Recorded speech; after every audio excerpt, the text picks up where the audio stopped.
peristiwa kebakaran dan kecelakaan kapal di Labuan Bajo belakangan ini santer terkabar di berbagai media sosial dan media online. Tentu persoalan ini harus ditanggapi dan dipikirkan secara bersama.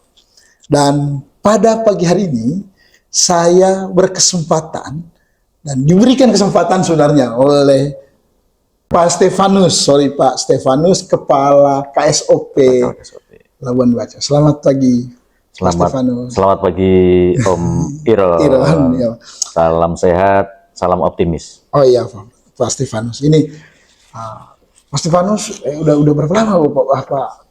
Saya di Bajo sini. nih. Ya, saya di sini 1 tahun. Oh, 1 tahun, baru 1 tahun. 1 tahun semenjak Golokoe itu. Yang Golokoe kedua datang itu saya pas datang itu. Oh, festival Golokoe itu? Iya, 1 tahun 1 bulan. 1 tahun 1 bulan. Nah, terus sampai di Labuan Bajo ini ngurus laut kita, ngurus kapal-kapal kita ya Pak ya. Iya. Nah, lalu tiba-tiba ini berarti dari 2024 ya Pak? Dari 2023. 2023. Ini langsung santer kabar ada kapal yang tenggelam, ada kapal yang terbakar. Nah, itu dia Pak. Publik kan kayaknya takut ke Labuan Bajo nih kalau gini terus ini, Pak Stefanus. Dan itu tanggung jawab Pak Stefanus tuh memastikan nyaman tuh orang berlayar di Labuan Bajo tuh. Gimana itu Pak Stefanus? Baik, sebenarnya kalau kita bicara keselamatan pelayaran itu ujung terdepannya adalah KSOP. Oh, iya. Tetapi kalau masalah tanggung jawab itu sebenarnya tanggung jawab bersama. Tapi ujung tombaknya harus KSOP. Ujung tombaknya KSOP. Betul itu. Jadi juga memang satu keadaan ya bahwa sebelum saya di sini pun tingkat kecelakaan itu tinggi. Oh iya Pak. Ya, itu dibuktikan dengan rasio kecelakaan yang tahun terdata dari 2021, 2022 dan 2023 itu rasio kecelakaan di 2021 itu 0,048. Persen. Ya, persen. Oke. Kemudian di 2022 0,045, kemudian di 2023 0,036, di 2024 sampai bulan ini kecelakaan yang terakhir kemarin itu 0,031. Artinya bahwa yang terakhir itu setiap 100.000 pemberangkatan kapal itu terjadi 3 kecelakaan kapal. Karena Labuan Bajo ini sekarang sudah masif wisatawannya. Kalau kita bandingkan dengan tahun lalu, jumlah keberangkatan kapal itu tahun lalu pada saat peak season 120 kapal saja. Tetapi sekarang peak season bisa 270 lebih, hampir 300 kapal pada saat peak season. Jadi kalau kita bicara rasio itu adalah jumlah kecelakaannya berbanding kapal yang diberangkatkan. Dari 100.000 kapal yang diberangkatkan, 3 yang mengalami kejadian, yang lain selamat. Jadi itu perbandingan rasio. Tetapi tetap menjadi PR dari Kemenhub, KSOP bahwa kita tetap mengupayakan tidak ada kecelakaan sama sekali. Zero kecelakaan. Zero. Kemudian zero korban juga. Apresiasi kepada para instansi, kepada para kapal-kapal yang membantu selama proses kejadian kedaruratan, sehingga puji Tuhan di Labuan Bajo ini untuk kejadian kecelakaan pelayaran sampai sekarang masih zero kehilangan jiwa. Ya, kalau mungkin mendengar ada turis yang meninggal beberapa saat yang lalu itu bukan akibat kecelakaan pelayaran tetapi kecelakaan pariwisata. Mereka diving, snorkeling, olahraga air itu. Tapi untuk kecelakaan pelayaran tidak. Itu beda konteks. Jadi orang kadang berpikir selama di laut maka itu adalah kecelakaan pelayaran. Oh tidak. Tanggung jawabnya masing-masing. Gitu. Lalu kalau kecelakaan korban kemarin itu kalau nggak salah itu pada saat yang punyanya mantan artis itu dulu itu. Oh, Anjani ya? Anjani. Itu tahun 2022 mungkin. 2022 atau 2021 itu. Ya, saya belum di sini. Setelah itu tidak ada lagi ya, ada kecelakaan tapi korban yang tidak zero ya Pak pada saat itu, Iya. soal itu. Nah, tapi ini Pak, yang berikutnya kan itu kalau dia kecelakaan pada saat berlayar, lalu ada kecelakaan kapal yang dua berita terakhir ini, itu ada kapal yang terbakar gitu. Oh iya. Kapal yang terbakar. Bagaimana pengecekan terhadap kapal-kapal ini dilakukan oleh KSOP? Tentu kan ketika dia ada di pelabuhan, parkir sebelum berlayar kan pasti ada pengecekan itu Bapak. Iya. Jadi di Labuan Bajo ini kecelakaan pelayaran itu pada dasarnya penyebabnya ada 3, yaitu faktor alam, kemudian yang kedua faktor teknis, yang ketiga adalah human error. Jadi contohnya kapal kebakar, ada kapal Nayara kemarin itu, kapal crossing yang datang dari Makassar, disertifikat juga dari Makassar, dari pelabuhan lain, datang ke sini, berlabuh, melakukan pekerjaan perbaikan genset, pengelasan, dan terbakar. Jadi sertifikasinya tidak di Labuan Bajo, bahkan dia pada saat datang dari pelabuhan lain itu ke sini belum ada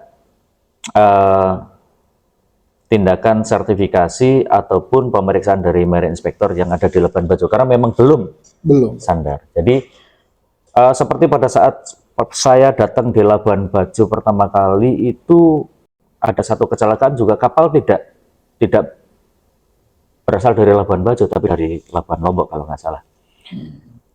Jadi tanggung jawab bersama, tidak bisa bahwa kecelakaan di Labuan Bajo itu terus tanggung jawab kita, tapi bersama-sama. Kapal itu borderless. Dia bisa berlayar kemana saja, dari pelabuhan mana saja, dan bisa diperiksa oleh sabandar di mana saja.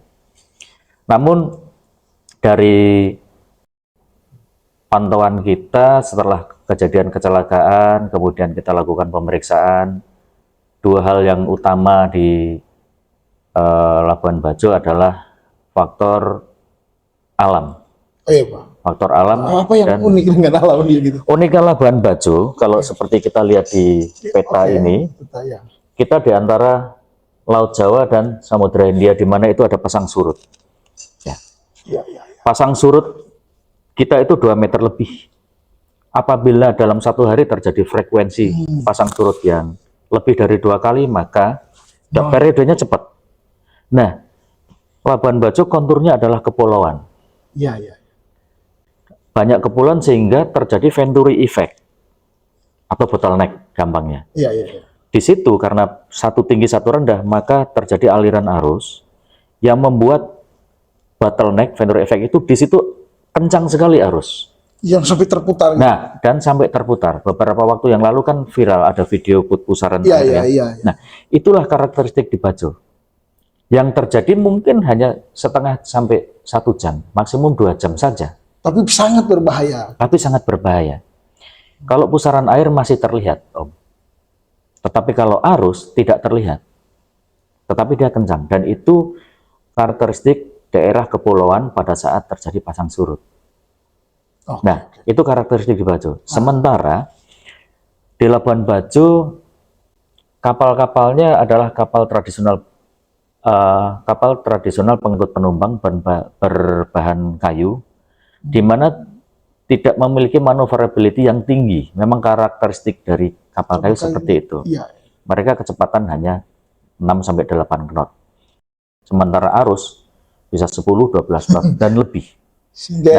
Sehingga dalam hal ini selain alam, faktor human error ada di situ, yaitu kecakapan daripada nahkoda awak kapal. Itu yang harus ditingkatkan. Nah, ada juga dari sisi teknis bahwa kapal tradisional adalah kapal yang dibangun, dikelola dan dipelihara secara tradisional, yang dia di luar aturan nasional ataupun aturan konvensi internasional. Nah, itu memang kapal tradisional seperti itu. Nah, makanya itu menjadi karakteristik keunikan di Labuan Bajo yang perlu kita perhatikan. Nah, terus itu kan fenomena alam Bapak, kalau sudah kontur alam, lalu kemudian ini seharusnya kan bisa diantisipasi. Nah, apa yang dilakukan KSOP kemudian menghadapi ini? Itu kan pertanyaan berikutnya. Yang pertama adalah kelewatan kapal harus kita lakukan penelitikan. Itu kalau dalam ketentuannya untuk kapal tradisional itu sertifikasi itu tidak lebih dari 6 bulan. Cuma di Labuan Bajo saya tidak bisa memberikan sertifikasi kapal langsung 6 bulan karena saya punya keinginan bahwa lebih sering itu saya lihat, saya tilik, maka itu akan lebih menjamin. Maka di Labuan Bajo 3 bulan saya malah periksa lebih lagi. cepat. Ya, karena memang dari segi aturan adalah itu paling lama 6 bulan. Artinya bisa lebih sedikit daripada itu. Itu. Kemudian dari sehari-hari juga kita sering melakukan patroli rutin, baik antara dengan KSOP ataupun dengan stakeholder instansi yang terkait seperti Polair ataupun Lanal untuk melakukan inspeksi secara berkala terhadap kapal-kapal apabila kita mengetahui ataupun mendapat laporan kapal itu tidak layak laut. Seperti itu. Kapal kita itu sekarang jumlahnya meningkat secara tajam. Kalau dulu itu masih sekitar 400, sekarang sudah sekitar 600-an yang terdiri dari kapal speedboat, kapal kayu. Nah, tentunya dalam hal ini orang bertanya, kalau dibilang kejadian kecelakaan kok berulang. Yang perlu diperhatikan adalah yang pertama memang jumlah kapalnya banyak, frekuensinya tinggi, satu hari bisa 270 sekali SPP berlayar. Satu hari, ya, kapal yang SPP. Namun Sabandar sebenarnya hadir atau tidak? Ya, nah, itu yang perlu dipertanyakan ya. Itu yang penting. Saya akan coba beritahu nih bahwa kita itu melakukan apa saja sih terhadap keselamatan pelayaran. Ya, yang pertama waktu saya datang, saya di sini langsung melakukan yang namanya identifikasi lokasi kerawanan. Berarti lokasi-lokasi di mana di lautan ini diidentifikasi semua itu, Pak. Bagaimana cara mengidentifikasinya? Saya berkoordinasi, meminta info, datang ke kapal kepada nahkoda-nahkoda yang kami anggap senior dan mereka mengetahui karakteristik Labuan Bajo karena saya waktu itu masih baru. Ya. Dari situ didapat 10 daerah yang terjadi kerawanan. Dan memang benar beberapa kejadian kecelakaan kapal karena alam itu terjadi di tempat-tempat itu seperti Batu Tiga, Siaba, gitu. Kemudian setelah itu kita membuat petunjuk teknis dan edaran keselamatan yang diedarkan, kita berikan langsung kepada kapal-kapal yang anchor, kita sosialisasikan di media sosial, WA Group, kemudian Instagram DJPL KSOP Labuan Bajo, dan kepada agen yang perusahaan pelayaran untuk disampaikan kepada para nahkoda ataupun kepada para pemiliknya. Kemudian KSOP juga menyusun satu risk assessment, penilaian risiko. Seberapa besar potensi risiko, nilainya berapa, dari yang paling ringan sampai yang paling berat. Di situ nanti mitigasinya seperti apa. Nah, salah satu bentuk mitigasinya kita harus melakukan bahaya kebakaran. Kita melakukan pelatihan pemadam kebakaran. Terhadap awak kapal. Jadi kita ada satu program juga penilaian keselamatan pelayaran kepada kapal-kapal gerai pas kecil. Kita melakukan pelatihan pemadam kebakaran di dalam gerai itu bersama service station di sini. Bagaimana memadamkan api. Kemudian sosialisasi keselamatan pelayaran. Kemudian terhadap warga Labuan Bajo, pelaku pariwisata, kita melakukan diklat pemberdayaan masyarakat di mana di dalamnya ada pelatihan basic safety training. Basic safety training itu adalah bagaimana cara bertahan hidup di laut terhadap dirinya. Ada pelatihan pemadam kebakaran, advanced firefighting, dan security awareness training. Gratis. Gratis diberikan oleh KSOP. Diberikan oleh KSOP Perhubungan Laut bekerja sama dengan Badan Diklat, dengan sekolah pelayaran. Kita sekarang sudah lebih dari 1.000 orang yang kita latih untuk warga Labuan Bajo dan Flores, untuk para pelaku wisata. Nah, nanti kita bicara mengenai hasilnya apa, itu nanti. Jadi, cara bertahan hidup di laut, cara memadamkan kebakaran, cara menolong dirinya sendiri dan menolong orang lain seperti penumpang di laut itu kita lakukan di dalam diklat pemberdayaan masyarakat tadi. Kemudian, asosiasi juga punya kewajiban, asosiasi yang terkait dengan pelayaran perkapalan juga mereka juga merasa bertanggung jawab terhadap safety dan mereka membuat satu program pelatihan. Kemarin dari Gahawisri sudah melakukan program ya, pelatihan water rescue, kemudian emergency responder, bagaimana misalnya CPR, pernafasan buatan apabila ada yang mengalami kejadian jantung misalnya ya. Kemudian ada fire safety, sekali lagi fire safety sudah beberapa kali kita laksanakan. Kemudian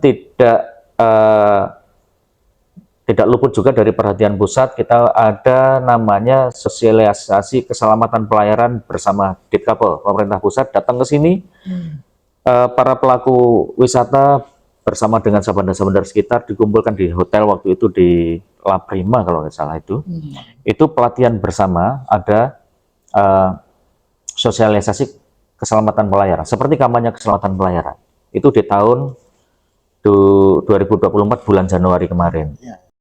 Terus tadi pelatihan water rescue itu di Mei 2024. Kemudian kita juga untuk pemantauan kapal-kapal yang sedang beroperasi itu, kita sekarang sudah ada stasiun radio pantai di Labuan Bajo 2024. Di mana kalau di mana melalui channel emergency channel 16 kejadian kedaruratan dapat dilaporkan di sini untuk dilakukan satu tindakan oleh emergency response team yang memiliki alutsista untuk penanganan kedaruratan, dan mereka bisa membroadcast di radio yang bisa digunakan untuk pertolongan dari kapal-kapal di sekitarnya.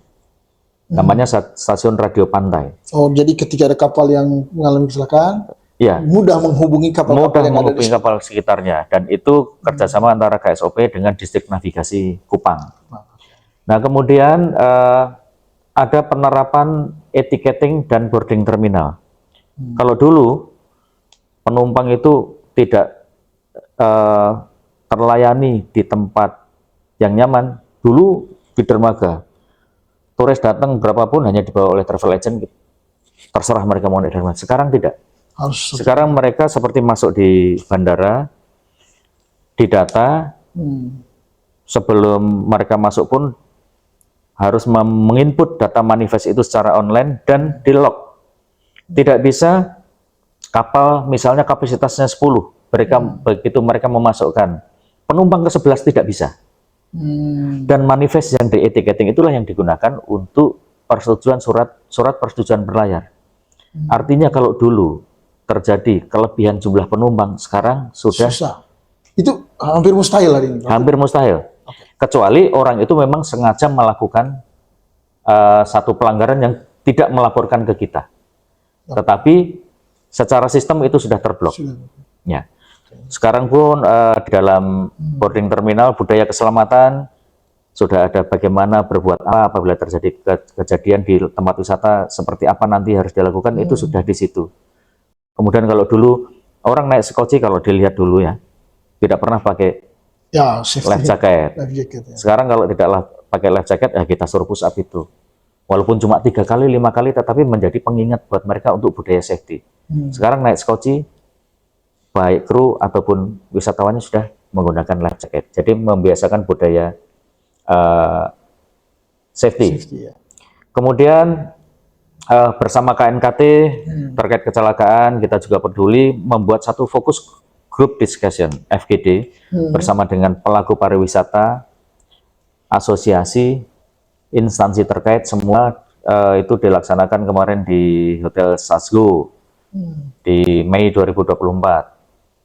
Kemudian khusus untuk penanganan kejadian di laut itu ada kita pembuatan satu contingency plan. Ya, untuk search and rescue itu leadernya mereka, kalau penanganan di laut evakuasi maka itu ujung tombaknya adalah Basarnas. Kita berkolaborasi bersama seluruh instansi membuat satu rencana kontingensi untuk Labuan Bajo. Berikut ada juga pelatihan setelah dibentuk contingency plan, itu ada pelatihan penanganan keadaan darurat bersama Basarnas dilakukan di waterfront sini. Bagaimana kalau ada simulasi. Kemudian ada patroli gabungan seperti tadi. Kemudian kita menyiapkan potensi alat utama untuk penanganan kejadian darurat. Itu ada beberapa instansi yang mempunyai alut di sini. Ada polisi, Lanal, kemudian ada KSOP, kemudian ada kapal-kapal dari Angkatan Darat. Kita tempatkan di satu tempat, di waterfront, di mana mudah diakses, dapat melakukan pencarian, pertolongan, dan kegiatan evakuasi secara cepat. Ya. Kemudian dulu pada waktu saya datang hanya ada satu service station untuk perawatan life saving appliances, peralatan keselamatan di kapal itu hanya satu, tapi saya tidak mau, sehingga kita mengundang. Sekarang sudah ada 3 di Labuan Bajo, sehingga satu, ketersediaannya terjamin, kedua, harga lebih kompetitif dan tidak ada monopoli. Sekarang sudah ada Bajo Maritim, Surya Segara, dan Karya Utama Nautika yang mensuplai peralatan keselamatan di Bajo. Bengkel kapal lah, Pak? Bukan bengkel kapal, peralatan seperti alat pemadam, ada pemadam. Oh, ya. life raft, life buoy, life jacket. Dia fokus untuk itu. Ya, pengadaan peralatan keselamatan itu sudah ada, namanya service station. Berikut perawatan berkala seperti ILR, life raft itu harus diservis setiap periode tertentu, diturunkan diservis oleh mereka. Nah, kemudian kita juga mengadakan call center, di mana ada satu nomor handphone 082340756969, nomor cantik 69. Oh ya. Kesukaan lagi. Jadi kita masukin itu nomor itu. Di situ setiap kejadian mara bahaya bisa dilaporkan. Kebetulan di seluruh area wisata Labuan Bajo ini, walaupun di laut, tercover oleh sinyal handphone. Berarti seluruh, Pak, di laut ini kita bisa telepon sekarang. Di Labuan Bajo bisa memberikan informasi, sehingga itu cukup membantu kita di dalam penanganannya. Kemudian juga kita melakukan diklat pengembangan pegawai seperti Marine Inspector yang ikut mengawasi perawatan kapal gitu. Kemudian berikutnya adalah penataan dermaga. Nah, dulu ada kapal-kapal yang sebenarnya tidak melakukan kegiatan parkir di situ, sekarang sudah kita singkirkan, jadi full dermaga marina dan waterfront itu untuk kegiatan wisata. Yang lain geser, pindah kemana biasanya itu, Pak? Pindah ke area kapal yang tidak aktif, seperti dulu ada kapal Baswara ya, itu dia tidak aktif tetapi memakai dermaga yang untuk debarkasi-embarkasi kapal, itu kita singkirkan, sehingga sekarang operasionalnya jauh lebih efektif. Jadi gini, Om Iron, ada nggak hasilnya dari apa yang kita lakukan? Ada 18 upaya tadi. Banyak itu, Pak. Banyak. Apa hasilnya yang kita lakukan? Seperti contoh kemarin. Hampir di semua kejadian itu, saya kalau ada di kantor, saya turun langsung. Kapal kebakar, kapal terbalik, di Siaba Besar, kemudian kemarin yang terakhir itu di Kalong, saya turun langsung. Karena saya ingin tahu, yang pertama, kita membantu evakuasi, kemudian membantu proses pemadaman atau kapal terbalik, kemudian membantu proses penyingkiran badan kapal, pengamanan badan kapal. Yang penting adalah tidak menyebabkan kecelakaan lanjutan. Ya. Harus diberi penandaan seperti lampu kalau malam hari, harus disingkirkan dari alur. Nah, itu kita lakukan. Kalau pengamatan saya di lapangan adalah yang pertama, budaya safety sudah ada di Labuan Bajo. Kenapa? Setiap kejadian kecelakaan pelayaran di Bajo sekarang zero loss of life. Itu menjadi bukti bahwa kesiapsiagaan dari awak kapal itu sendiri untuk menolong dirinya sendiri ataupun menolong penumpang sudah terbangun. Edukasi dan penyebaran informasi itu kayaknya masuk gitu, Pak. Yang kedua, safety awareness dari kapal-kapal lainnya luar biasa. Saya apresiasi kepada seluruh kapal yang ada di Labuan Bajo karena mereka begitu ada satu kejadian, cepat mereka membantu. Bahkan kemarin sempat ada kejadian yang saking pedulinya salah satu kru kapal, dia membantu menolong, akhirnya dia malah kejatuhan atap kapal. Tapi orangnya tidak apa-apa. Tetapi itu salah satu heroik. Mereka berkumpul bersama untuk membantu memadamkan, membantu menyelamatkan, mengevakuasi kapal yang terbalik itu, penumpangnya, bahkan memberikan makanan secara gratis, logistik secara gratis bagi kru ataupun orang-orang yang melakukan kegiatan penyelamatan. Kompak di sini. Nah, itu menunjukkan budaya keselamatannya bagus. Kemudian dalam tata cara pemadaman kapal kemarin, seperti yang terjadi di kapal yang terakhir, Maheswari, bangunan atasnya saja yang kebakar. Karena apa? Mereka dapat menggunakan alat pemadam kebakaran dengan baik, kemudian tahu cara-cara memadamkan api yang baik, sehingga tidak ada korban tambahan. Contohnya, mengetahui arah angin, mengetahui kalau kapal itu sudah terbakar dan cukup, maka tidak perlu disemprot terus. Nanti kapalnya tenggelam. Kalau tenggelam di alur, nanti tertabrak oleh kapal lain. Nah, itu tentunya juga saya di lapangan juga membantu memimpin mereka dalam proses evakuasi, pemadaman ataupun penanganan, menarik mereka ke tempat yang aman. Gitu. Kemudian dari situ kan kelihatan apa yang sudah kita lakukan, banyak hal tadi itu membawa manfaat. Jadi di Labuan Bajo ini karena karakteristik alamnya seperti itu, kemudian kapalnya kapal tradisional yang dibangun, dipelihara secara tradisional, kemungkinan untuk terjadi tindakan kedaruratan itu ada. Tapi don't worry. Iya. Jangan khawatir lah ini. Kita, kemudian lingkungan, kemudian budaya di sini sudah siap untuk penanganannya. Tidak hanya KSOP. Masyarakat dan pelaku. Masyarakat dan pelaku, instansi pun, kita dengan Basarnas sangat erat, dengan Polair sangat erat, dengan Lanal sangat erat, cepat kita.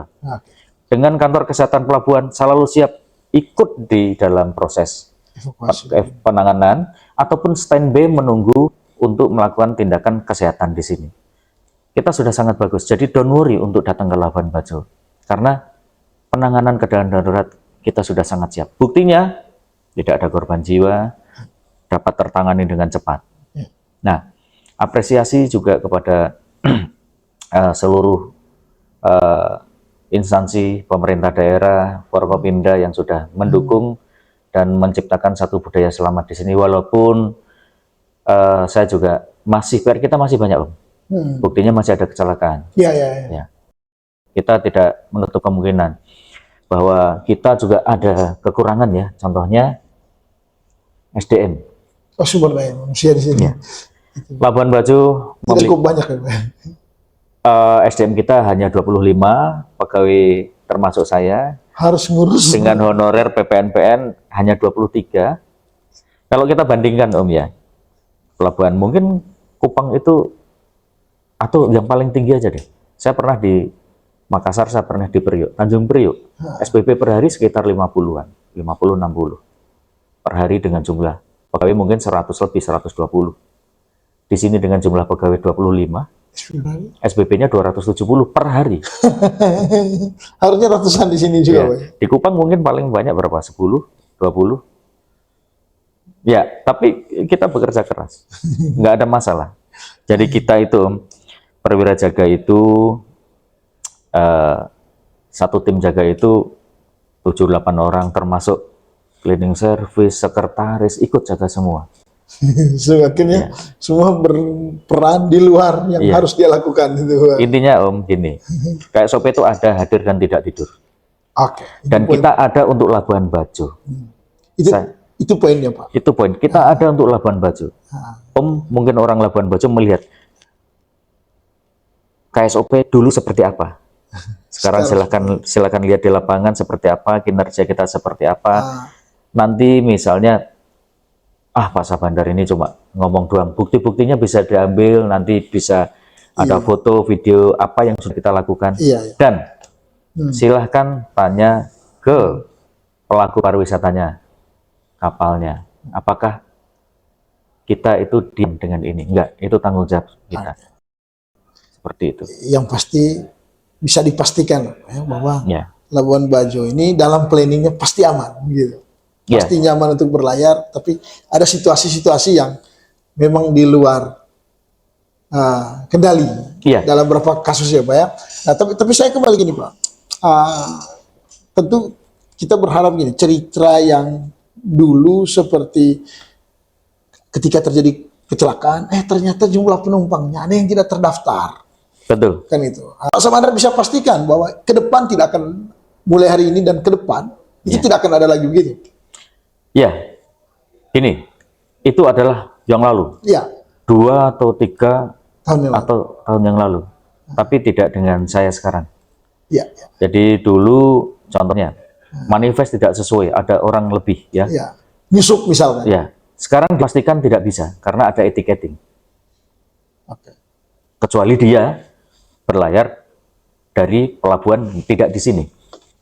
Saya perlu informasikan bahwa sekarang itu setelah menerapkan boarding gate dengan etiketing, saat ini hanya bisa dilayani dari pelabuhan Marina Waterfront dan Persus yang sudah legal, yaitu Ayana dan Taat Tanah Marriott.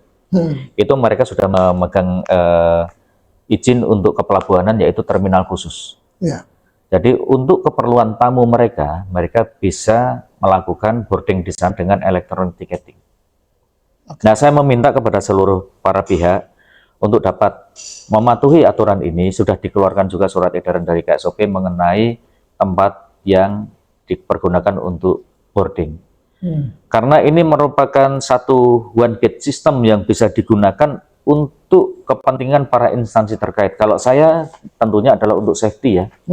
Apabila terjadi kejadian kedaruratan, sudah jelas kapalnya ini kapal apa, krunya berapa, manifestnya penumpang berapa, dari mana aja, ada di manifest, di etiketing. Dia berlayarnya kemana? Ada.